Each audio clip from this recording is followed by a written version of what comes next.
Welcome to a tutorial on the stomach massage series. It's one of the fundamental series on the reformer that we learn, perhaps even in the first lesson, and its skills you'll use in so many other moments all around the Pilates system.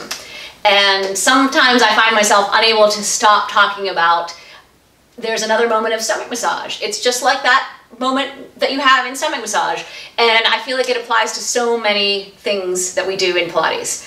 So let's look at it. And I know this is an exercise that often people, clients mainly, but perhaps instructors, find to be uncomfortable or not fun to teach. And what I say to that is that exercise is not always comfortable. It's rarely comfortable. And if people are stiff, this is going to be a very challenging exercise for them, and they won't like to do it, and it won't look good for a while, but persevere because everybody needs it and everybody can benefit from it. So let's talk about the setup first. I like a pad because initially people are going to be figuring out how to do the exercise. They're going to push with their legs and they're going to push themselves right out of their pants and right off and back to the reformer.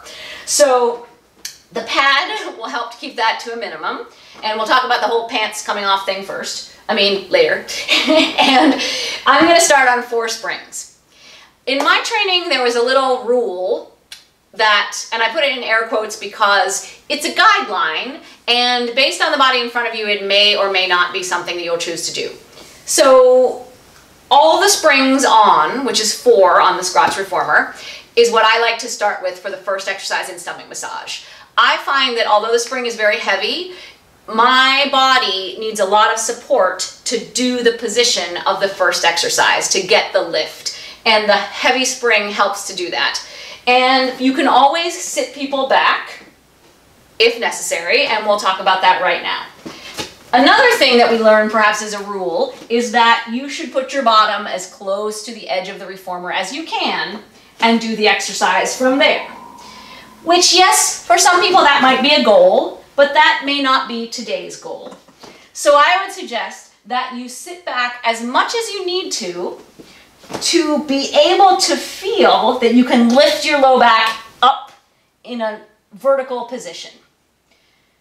And that will help keep to a minimum what you see when sometimes people push out and they lean back.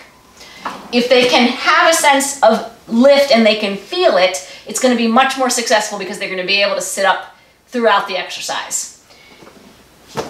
So on 4 springs, here we go, part 1. Out, lower, lift, and in.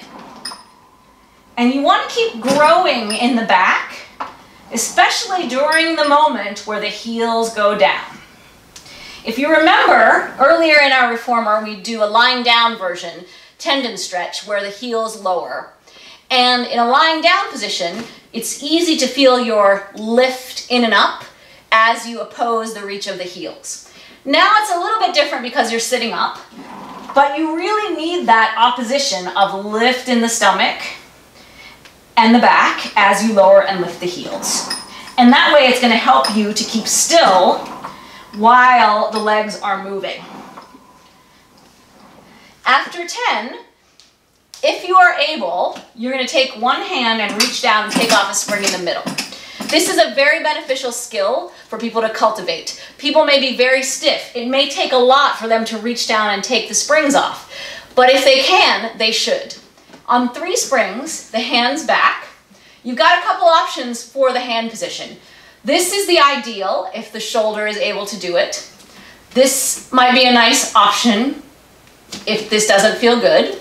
And in some cases, you can even have your hands low and on your fists.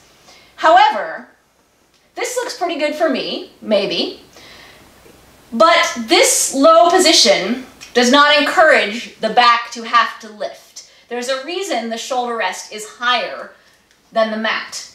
And one of the reasons is so that you have to lift yourself up to be able to hold your hands on top of the shoulder rest.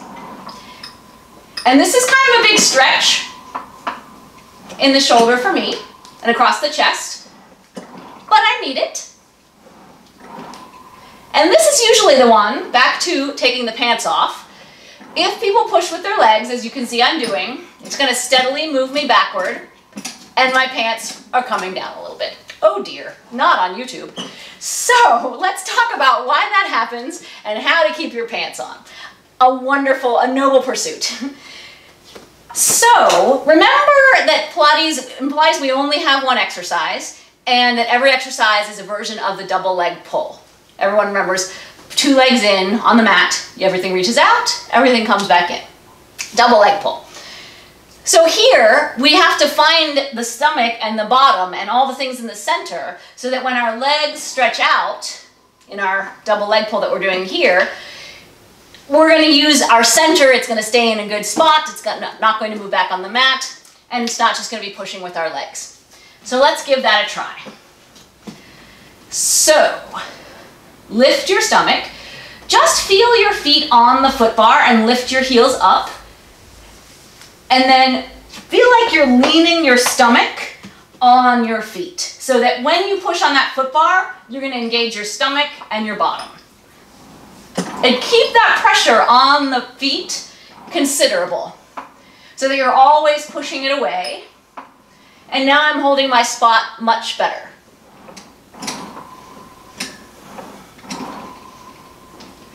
And then you can take the other spring off. And this is a lovely little nuance to the exercise. So in this exercise, after one exercise, you take one spring off in the middle. After the second exercise, you take the second spring off in the middle. One is located on either side, and you have a right hand and a left hand. It's a little bit of a stretch to reach down and take it off, so why not do one with each side? So you can take off one spring on the left with your left hand, and one spring on the right with your right hand.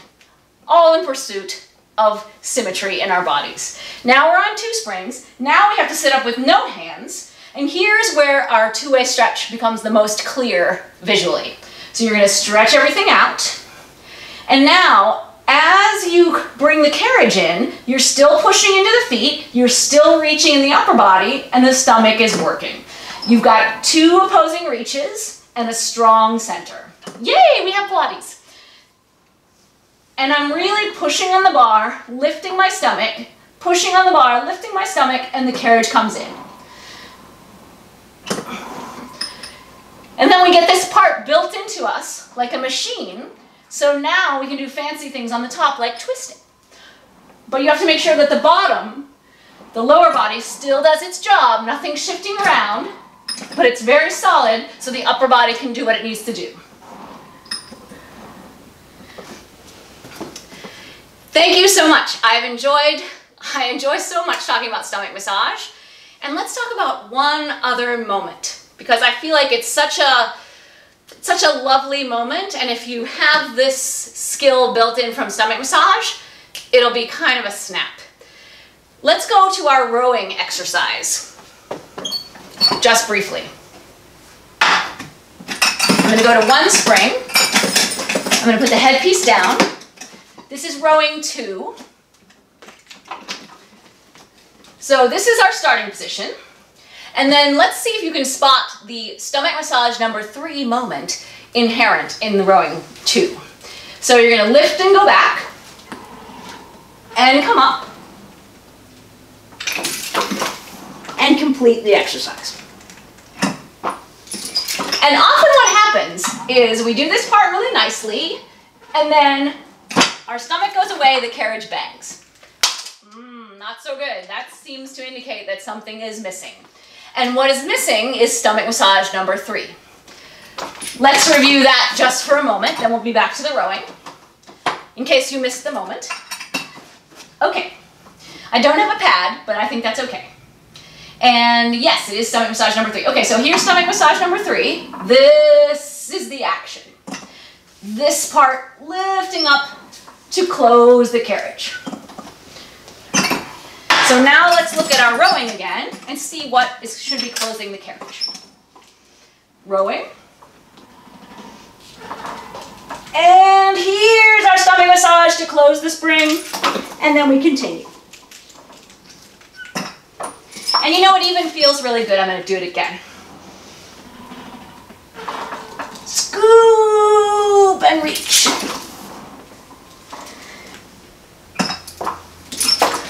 So give that a try. See if you can find other moments from your stomach massage that can infiltrate and help other exercises that you will encounter along the way in your Pilates workout. Thank you so much for watching. If you'd like to see more video tutorials, please leave me a comment below. If you'd like more videos like this, if there's any exercise you'd like to see in a video tutorial, please let me know. And this has been great. I love the stomach massage, and I love that it can help us in so many other exercises. Thank you so much for watching. Give this video a thumbs up, and please become a subscriber if you'd like to. Thank you. Bye-bye. This is pretty much the standing version of what we do lying down on the reformer in the footwork. I'm going to bend my knee, and then I'm going to pause for a moment so I can find my stomach and my bottom, and really all the things that enable me to push the foot bar away when I straighten my legs in the footwork.